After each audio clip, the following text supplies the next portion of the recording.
आज मैं central government के एक ऐसे आयुर्वेदिक गवर्नमेंट कॉलेज के बारे में बताने वाला हूँ जो जयपुर राजस्थान में सिचुएटेड है और वो सिंगल है पूरे इंडिया में, जिसका नाम है नेशनल इंस्टीट्यूट ऑफ आयुर्वेदा और हिंदी में इसको राष्ट्रीय आयुर्वेद संस्थान बोलते हैं और इसको शॉर्ट में NIH जयपुर भी बोलते हैं।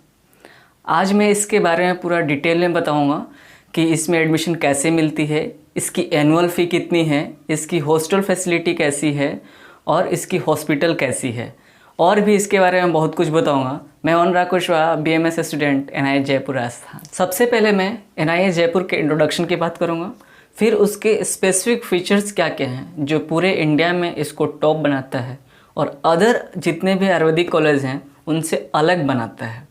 फिर इसमें क्या क्या फैसिलिटीज़ मिलती है इसके बारे में बात करेंगे। फिर इसमें एडमिशन प्रोसीजर कैसे होती है, एडमिशन प्रोसेस क्या क्या है और इसका एनुअल फ़ी कितनी लगती है, इन सब के बारे में स्टेप बाय स्टेप मैं आपको बताने वाला हूँ।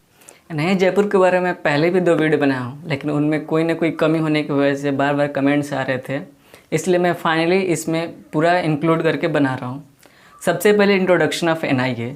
ये NIH का एस्टेब्लिशमेंट 1976 में हुई थी। ये पहले भी था लेकिन इसका नाम माधव विलास से था और तब ये राजस्थान गवर्नमेंट के अंडर में था, लेकिन आज ये सेंट्रल गवर्नमेंट के अंडर में आता है और आयुष मिनिस्ट्री ऑफ इंडिया का एक ऑटोनोमस इंस्टीट्यूट है ये पूरे भारत में। ये इसकी जो एफिलिएशन है सर्वपल्ली राधाकृष्णन राजस्थान आयुर्वेद यूनिवर्सिटी से है और जो इसके जोधपुर में जो है, और इसके जो प्रेजेंट डायरेक्टर सर हैं उनका नाम है प्रोफेसर संजीव शर्मा और जो UG डीन हैं वो डॉक्टर मीता कोटेजा मैम हैं। NIH जयपुर में BMS यानी UG, MD MS इन आयुर्वेदा यानी PG और PhD इन आयुर्वेदा, ये तीनों कोर्स हैं। अब बात करेंगे कि NIH में ऐसा क्या क्या फीचर है, क्या क्या स्पेशलिटी है जो अन्य आयुर्वेदिक कॉलेज जो इंडिया में है गवर्नमेंट का उनसे अलग बनाता है और उनसे उनके बीच में इसको टॉप बनाता है। सबसे पहली बात है इसकी एकेडमिक्स, और एकेडमिक के बारे में डिस्क्राइब में बात करूँगा लास्ट में, इस वीडियो के लास्ट में। इसमें देन है जितने भी UG सीट्स हैं, PG सीट्स है और PhD सीट्स हैं अन्य जितने भी गवर्नमेंट कॉलेज है उनसे सबसे ज़्यादा है। जैसे UG सीट्स है 125, जिसमें से 12 फॉरेनर के लिए रिजर्व्ड है। इस साल 2 नेपाल, 2 बांग्लादेश और 2 श्रीलंका से आए हुए हैं। PG सीट है लगभग 104 और PhD सीट भी 8 से 10 है। तो ये भी इसको स्पेसिफिक बना रहा है क्योंकि सबसे ज़्यादा सीट्स इसको इसमें 14 डिपार्टमेंट्स हैं। Last but not the list जो इसको स्पेसिफिक बनाता है वो है इंडक्शन प्रोग्राम। इसमें जो भी नए स्टूडेंट आए हुए होते हैं, जिनका भी नया एडमिशन हुआ होता है NIH में, उनको सबसे पहले सभी कॉलेज के बारे में, जितने भी डिपार्टमेंट है, हॉस्पिटल है, लाइब्रेरी है, हॉस्टल है, सबको पूरा डिस्क्राइब में इंट्रोड्यूस कराया जाता है। फिर उसके बाद आयुर्वेदा के बारे में, उसके स्कोप के बारे में बताया जाता है, उसके बारे में बताई जाती है। तब लड़कों को लगता है कि नहीं यार, इसमें भी कुछ कर सकते हैं। शुरू में तो सभी नर्वस होते हैं, लेकिन इंडक्शन के बाद सभी लाइन पर आ जाते हैं और सोचते हैं कि सचमुच में यार जितने बार बोलते हैं उतना भी ख़राब नहीं है। अब बात करेंगे NIH की फैसिलिटीज़ के बारे में कि एक सिंगल स्टूडेंट को कौन कौन सी फैसिलिटी दी जाती है। उसमें है आपका सबसे पहले हॉस्टल। देखो, UG के लिए यानी कि BMS के स्टूडेंट जो भी हैं उनके लिए 2 हॉस्टल है जिसमें 154 स्टूडेंट रहते हैं।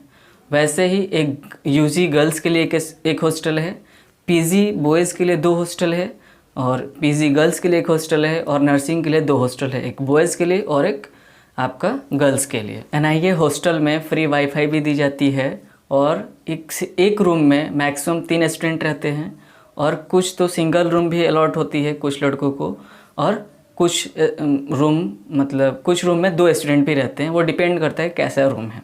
NIH में सब कुछ बढ़िया है, केवल यही है कि NIH में जो हॉस्टल अलॉट होती है वो 1 साल के बाद होती है, थोड़ा सा लेट हो जाता है। वैसे NIH के आसपास में PG अवेलेबल होते हैं, वो आसानी से मिल जाते हैं। 1 साल तक लड़के वहीं पे रहते हैं। अब बात करेंगे NIH में मेस कैसे हैं। देखो, NIH में मेस 2 हैं, एक है UG के लिए यानी कि BMS स्टूडेंट्स के लिए और एक है PG के लिए यानी कि MD MS स्टूडेंट के लिए, यानी MD MS स्कॉलर्स उनको बोलते हैं।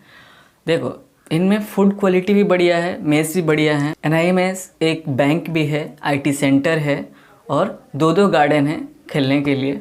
अब बात करेंगे एनआईए की लाइब्रेरी के बारे में।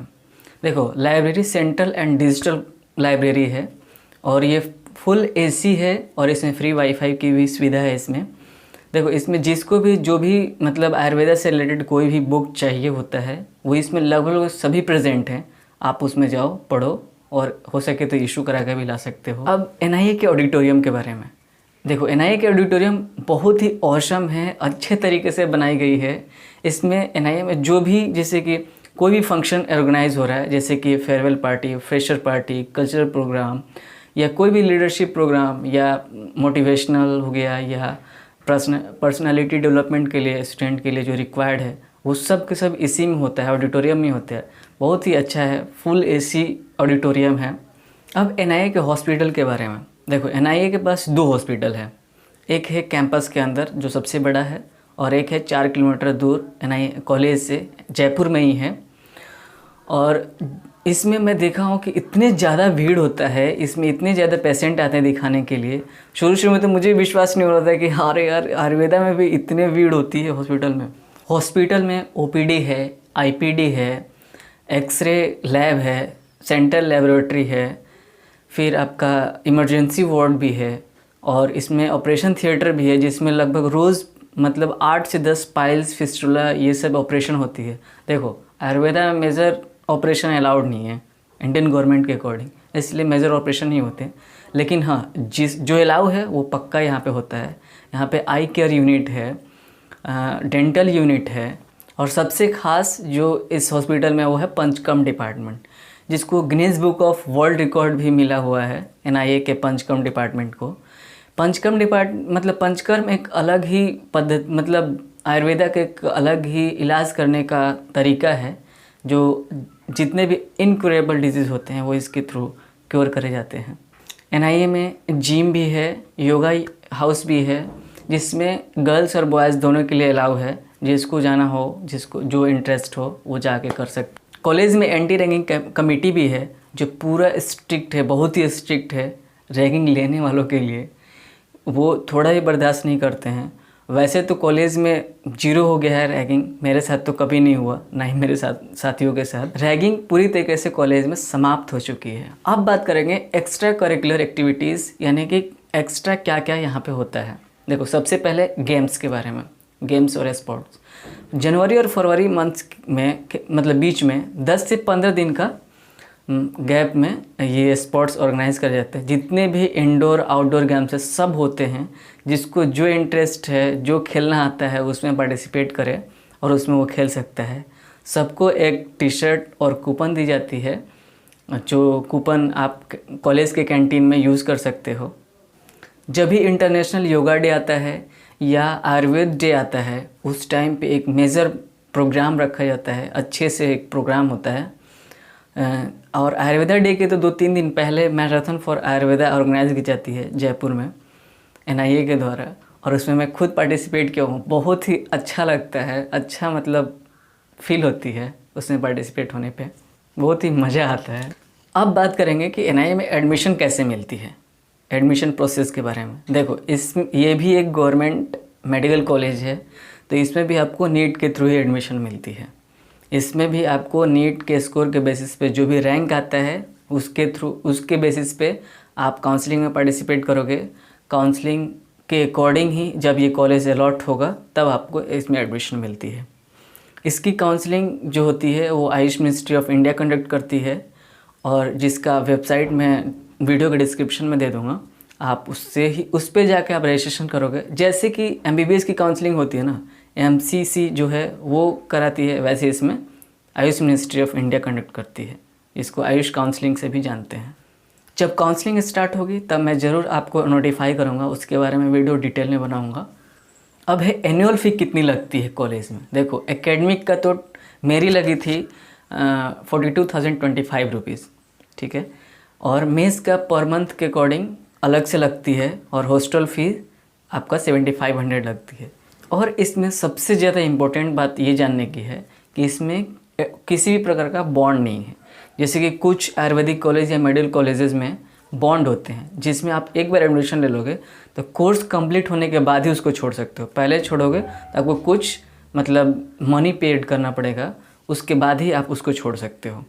तो इसमें किसी प्रकार का कोई बॉन्ड नहीं है, और मतलब आप बीच में छोड़ के जाना चाहो तो जा सकते हो। जैसे कोई MBBS की तैयारी करना चाहता है नीट की, उसको MBBS ही करना है, तो उसको बीच में छोड़ना होता है, तो उसको बॉन्ड फ्री कॉलेज में एडमिशन लेना चाहिए। तो ये बॉन्ड फ्री है, आप आराम से एडमिशन ले सकते हो। देखो अगले साल हो सकता है इसमें बहुत कुछ चेंजेस आ सकते हैं। गवर्नमेंट कॉलेज है, गवर्नमेंट इसमें कुछ रूल्स चेंज कर सकता है। हो सकता है कि फ़ी में कुछ चेंजेस आ जाए, कोई मतलब हॉस्टल से रिलेटेड कुछ अलग रूल आ जाए, तो हो सकता है वेरिएशन आ जाए। लेकिन अभी जो है वो मैं आपको बता रहा हूँ।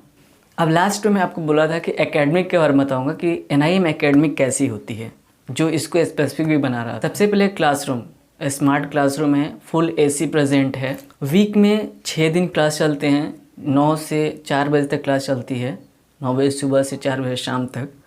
और जिसमें 9 से 1 तक तो थियोरेटिकल पार्ट चलता है, और 1 से 2 लंच होती है, और 2 से 4 फिर प्रैक्टिकल होती है। तो कॉलेज में आना पड़ता है, क्योंकि देखो सबसे पहली कंडीशन ये है कि 80% आपका अटेंडेंस कंप्लीट होना चाहिए एग्ज़ाम देने के लिए। अगर किसी का भी एक भी कम होगा तो वो एग्ज़ाम में नहीं बैठेगा, एग्ज़ाम नहीं दे सकता है।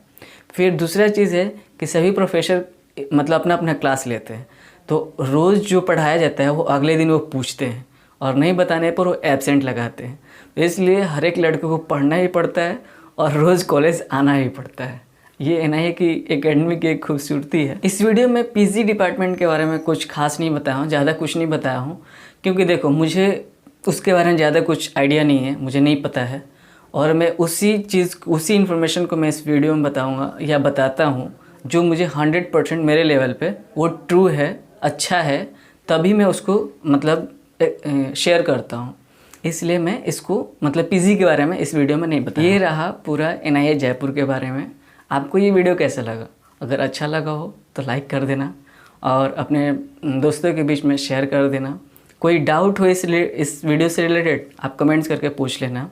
और अगर आप और भी वीडियो चाहते हो, नया वीडियो देखने के लिए, तो मेरे चैनल को सब्सक्राइब कर देना। Thank you so much.